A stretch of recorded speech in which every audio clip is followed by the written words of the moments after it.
본격 밀리터리 팟캐스트 밀떡을 시작합니다. 안녕하세요. 국방정론 박찬준입니다. 안녕하세요. 놀러온 정명섭 작가입니다. 안녕하세요. 태성호입니다. 네, 이렇게 밀떡이 시작됐습니다. 청취자 여러분들 요즘 마음이 굉장히 울적하실 겁니다. 저도 역시 그런데요. 우리 패널들의 그 열기를 모아서 하는 이 방송 밀떡을 보시면서 잠시나마 그 마음을 추스리고 녹이시기 바랍니다. 저는 개인적으로 네. 이번 주에 제가 녹화를 했던 게 MBC PD수첩 그리고 SBS 그것이 알고 싶다 이런 방송이었어요. 좀 무겁죠. 주제가 무거운데 그래도 우리 이 밀떡 조금 마음을 내려놓고 좀 가벼운 마음으로 할 수 있는 그런 방송인 것 같습니다. 그렇습니다. 그러나 우리 밀떡을 보시면서 좀 활기찬 희망을 가져보시기 바랍니다.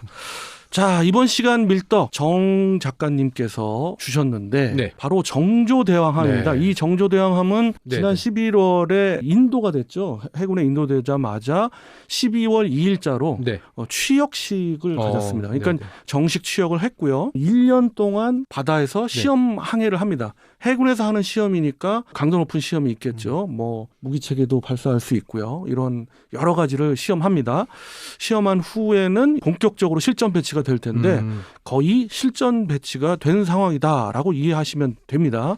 그래서 좀 의미가 있어서 맞습니다. 이 정조대왕함에 대해서 한번 이야기 나눠보는 시간 갖도록 하겠습니다.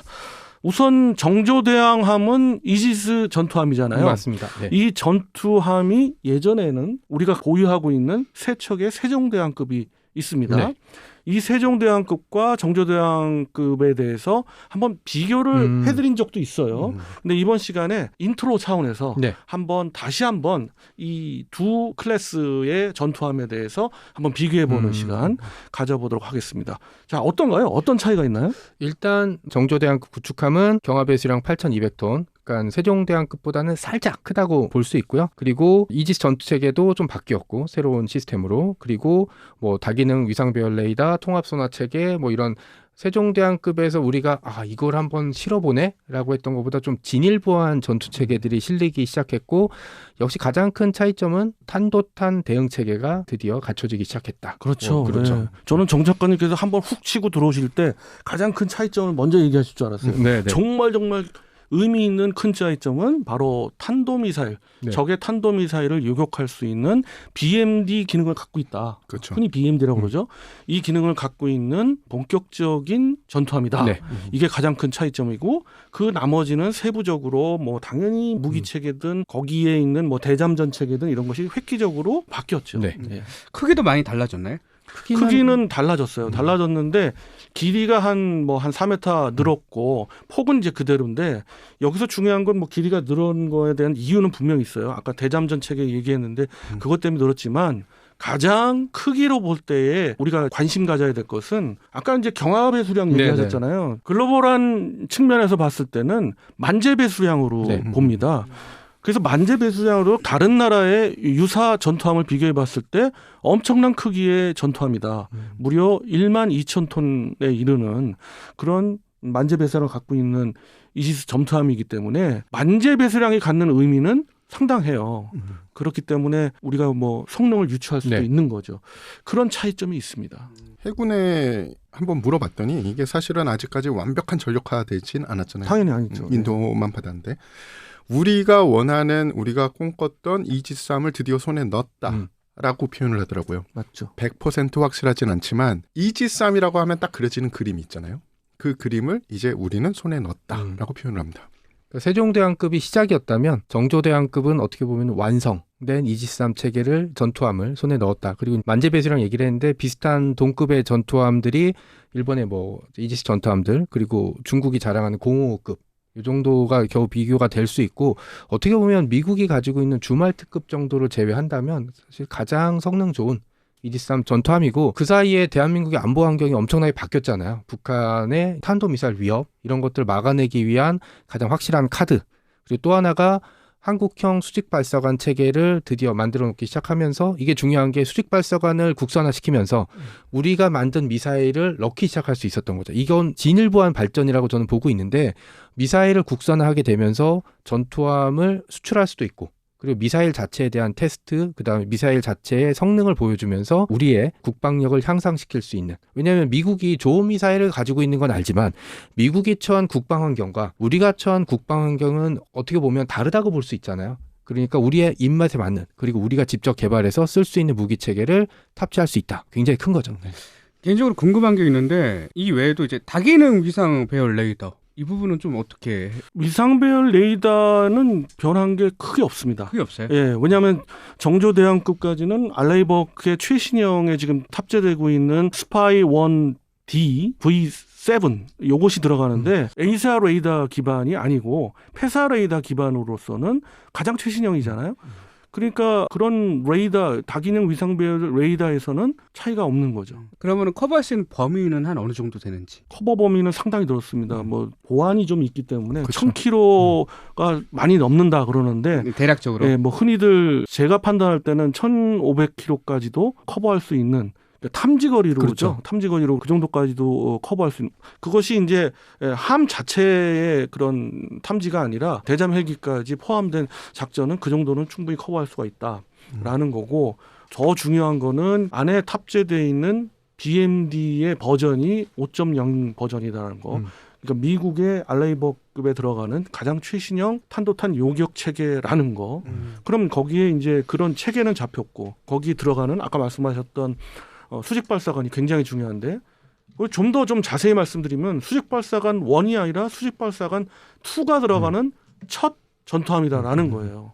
그래서 상당한 의의가 있는데 수직 발사관 2는 흔히 얘기하는 한국형 수직 발사관 2죠. 전투함의 끝부분에 네. 있다는 거죠. 거기에 24셀이 지금 들어가는 걸로 보여지는데 사진 공개를 안 합니다. 그렇죠. 사진 공개를 안 하는데 해군에 물어봤더니 일단 한 세트 정도가 탑재돼서 운용되고 있다 예. 그러는데 제가 눈으로는 못 봤어요. 음. 그래서 보여주지도 않겠죠. 봤지만 얘기를 안 하셨을 수도 있죠. 우리한테. 그럴 수 있죠. 근데 네. 이제 나중에는 네. 그 1년 동안 25년 내년에 그 1년 동안 축차적으로 발사관이 전부 탑재가 될 거고 그럼 거기에 들어가는 아까 말씀하셨던 그게 의의가 큰 거예요. 그렇죠. 우리가 강점으로 갖고 있는 유도탄들이 들어가기 때문에 그렇다면은 이 이지스 체계하고 맞물려 가지고 통합 전투 체계가 되고 이것은 진정한 기동전단의 한 축으로서 네. 정말 큰 역할을 할 수 있는 정조대함이 될 수 있다. 뭐 역으로 KDDX는 그럼 어떻게 되는 거냐라는 또 질문도 있겠습니다만은 정말 그 KDDX는 한국형 구축함이 되는 보라매 제가 이제 그런 표현을 썼잖아요. 네. 공군으로 따지면 보라매급의 그렇죠. 네. 그게 이제 다 완성이 되면 기동전단은 완전히 완성이 되는 겁니다. 그러니까 이지스함이 지금까지 3척이 더 추가되고 말씀하신 대로 KDDX가 추가되면 3개의 기동 전단이 만들어지면서 기동 함대가 이제 완전히 구축되는 그러니까 대양 함대로서의 기능을 할 수 있게 되고 주변의 해양 환경이 계속 안 좋아지고 있어요. 뭐 일본 문제도 있고 뭐 중국도 있고 러시아도 사실 동해에서 계속 뭔가를 하고 있고 근데 뭐 독도 문제는 좀 상징적이라고 쳐도 지금 대한민국의 국군이 걸려 있는 게 어떻게 보면 남방항로라고 할 수 있거든요. 그 에너지와 물자가 왔다 갔다 할 수 있는 이 남방항로를 중국이 돌연선이라는 목적으로 만약에 장악해 버리게 되면 대한민국은 이제 목줄이 틀어지게 되는데 우리가 최소한 움직여 볼 수 있는 수단을 가지게 된 거죠. 이게 있느냐 없느냐는 정말로 큰 거라고 볼 수 그래서 있죠. 지금 말씀드린 게 이제 정조대항함의 이제 일단 개요, 네, 일반 개요로서는 뭐 몇 가지를 말씀드린 거고 이 또 정조대항함 하면은 SM3 스탠다드 3를 이야기 안 할 수가 없어요. 맞습니다. 네. 논란도 엄청 됐고 그런데 이거는 어떤 논란이 있었던 거고 앞으로의 어떤 예측은 어떻게 보세요? SM3 미사일은 탄도탄 요격용 미사일. 그러니까 일반적으로 대함의 위험성, 그러니까 뭐 적의 항공기 내지는 육상이나 잠수함에서 발사되는 미사일을 격추하거나 요격하는 게 아니라 적이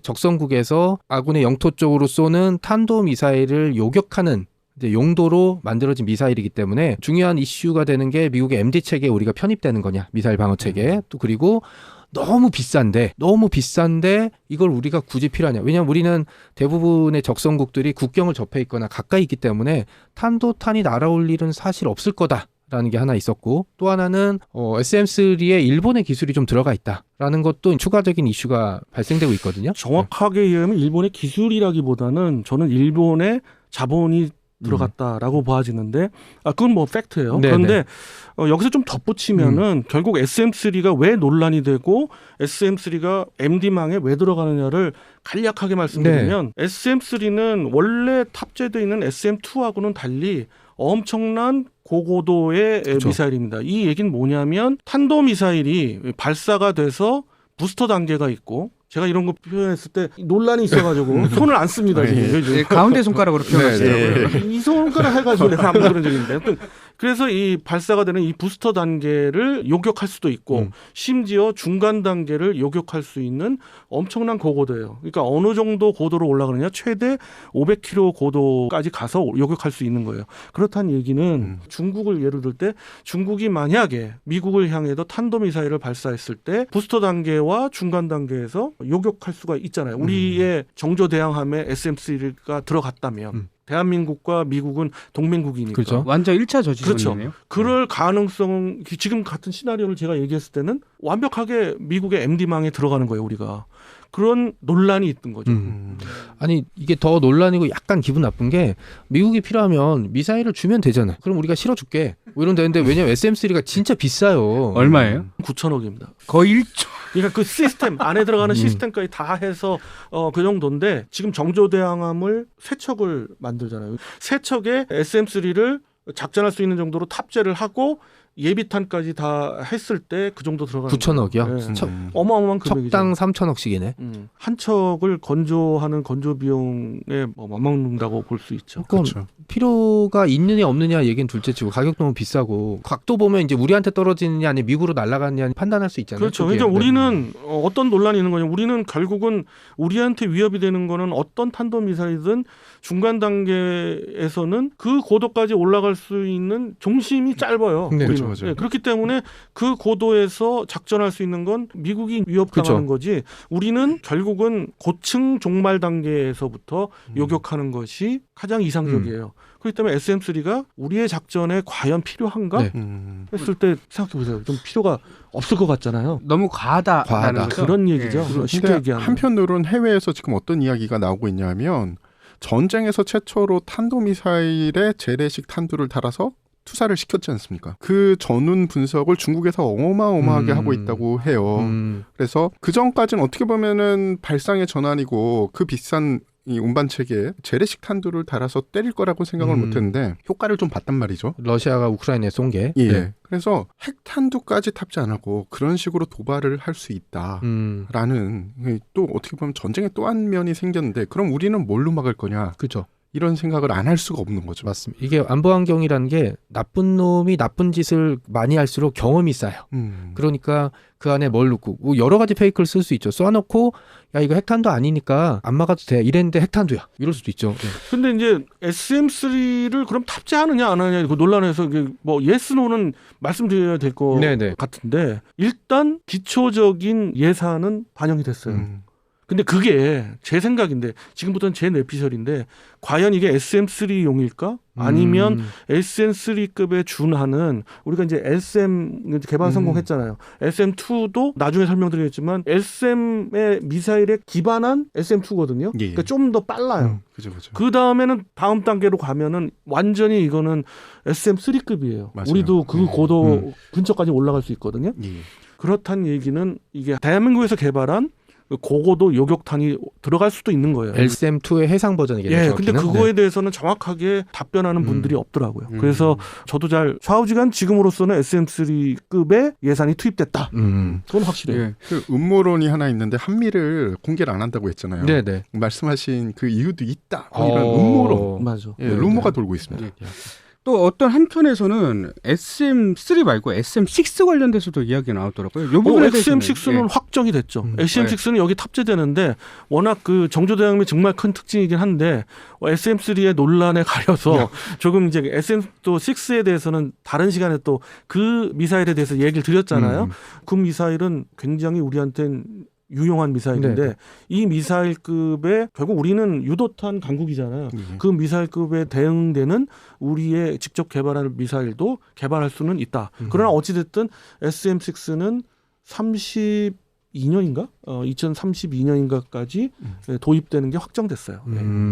그러니까 SM3의 탑재 문제는 대한민국을 둘러싼 안보와 정치 환경에 따라서 결정이 될 것 같기도 하고 그렇습니다. 예상 밖의 결론이 날 수도 있긴 하지만 이런 논란을 미국도 알고 있다면 제 얘기대로 그냥 주면 되죠. 자기네들이 필요한 건데. 그럼 정 작가님께 네. 궁금한 게 있는데 네. 우리가 지금 미사일에 대해서 얘기를 네, 했잖아요. 네, 그러면 그 미사일을 운영할 수 있는 전투 시스템, 네. 흔히 얘기해서 이지스 시스템이라고 하는데 좀 더 밀리터리적으로 이야기하면 베이스라인으로 구분하잖아요. 맞습니다. 베이스라인 세종대왕함이 베이스라인 7인데 네. 7.1이라고 맞습니다. 하죠. 네. 7에 포함되어 있는. 그런데 정조대왕함은 베이스라인 9이란 말이에요. 맞습니다. 네. 뭐 그거를 일본 애들도 도입을 했지만 일본은 다르게 부르고 있고 미국도 뭐 BMD5로 부르고 있는데 네. 어찌됐든 그거 네. 세종대왕하고 정조대왕하고 비교했을 때 그것이 갖는 차이점 그것도 굉장히 궁금하거든요. 저도 사실 베이스라인에 대해서 이번에 공부하면서 좀 더 확실히 알게 됐고 이게 공부하셨구나. 숫자가 당연히 공부해야죠. 이게 살아남으려면 이게 숫자가 올라갈수록 저는 간단하게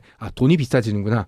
요 정도 생각을 했는데 왜냐하면 이제 올라갈수록 비싸지는 그럼요. 거니까. 네. 근데 결정적인 차이, 돈이 비싼 이유가 BMD, 그러니까 탄도미사일 방어 체계가 있느냐 없느냐. 정확히는 간단하게 말씀드릴게요. 고개를 들어서 하늘을 봤을 때 저기 올라오는 탄도미사일을 볼 수 있느냐 없느냐가 이 베이스라인 7.1과 9.0의 차이가 아니냐라고 생각을 하고 있습니다. 근데 조금 더 부연 설명하면 네. 살짝 거기서 좀 다른 이야기인데 베이스라인 7.1도 탄도미사일을 요격할 수가 있어요. BMD 거기 아까 얘기했던 그 BMD 기능을 집어넣으면 네. 되는데 베이스라인이라는 얘기는 이지스 전투 시스템의 시스템을 부르는 이름이에요. 그게 버전이 점점 높아질수록 숫자가 높아지는 건데 결국 탐지 거리랄지 또 동시 탐지 숫자랄지 뭐 이런 것들에 대해서 차이가 나는 거죠. 네. 그러니까 좀 더 멀리 더 많이 볼 수 있게 됐다라고는 얘기할 수 있고 그다음에 탄도탄 요격 기능이 있느냐 없느냐는 또 별도의 문제인데 왜냐하면 7.1도 있으니까 네.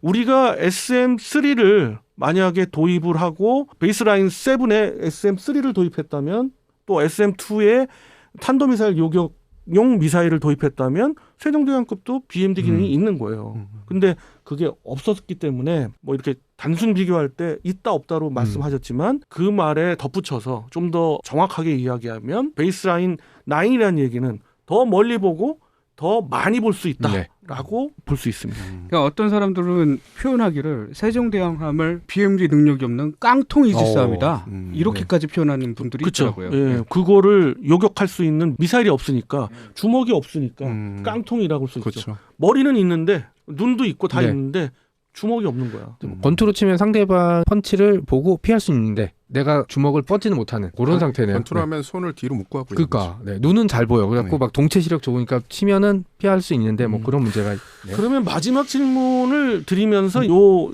에피소드를 마감하려고 네, 하는데 정조대왕함 네, 앞으로 기동전단의 한 축이 될 건 분명한데 맞습니다. 요거에 대해서 정조대왕함은 앞으로 어떤 역할을 할 것이냐 마지막으로 한번 정리해 주시죠. 단순히 얘기하면 이제 숫자가 늘어나서 기동 함대를 구성할 수 있는 뭐 그런 게 돼 있지만 세종대왕급보다 말씀하신 대로 더 멀리 더 높이 볼 수 있고 탄도탄 요격 기능이 있다는 건 제가 아까 돈 문제나 이런 거 가지고 툴툴대긴 했지만 전시 상황에서 멀리 볼 수 있다는 건 특히 적진을 멀리 볼 수 있다는 건 어마어마한 강점이고 이게 또 배잖아요.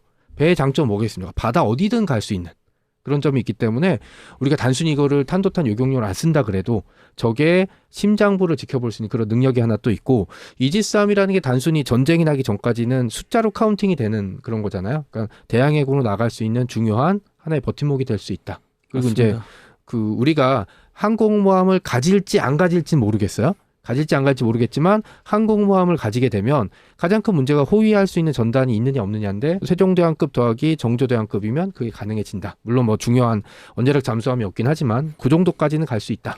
그거의 유무를 떠나서 기동전단을 구성할 수 있는 튼튼한 버팀목이 된다. 큰 역할을 하고 있다. 이게 이제 결론인 것 같습니다. 자, 이번 시간에는 정조대왕함에 대해서 이야기 나눠봤습니다. 정조대왕함은 12월 2일 날 취역을 했어요. 그 정조대왕함의 앞날을 밝게 보면서 우리가 이 시간 한번 가져본 것 같습니다. 자, 청취자 여러분, 다음 시간에 또 다른 주제 갖고 여러분 찾아뵙도록 하고요. 이번 시간 이것으로 인사드리겠습니다. 여러분, 안녕히 계십시오.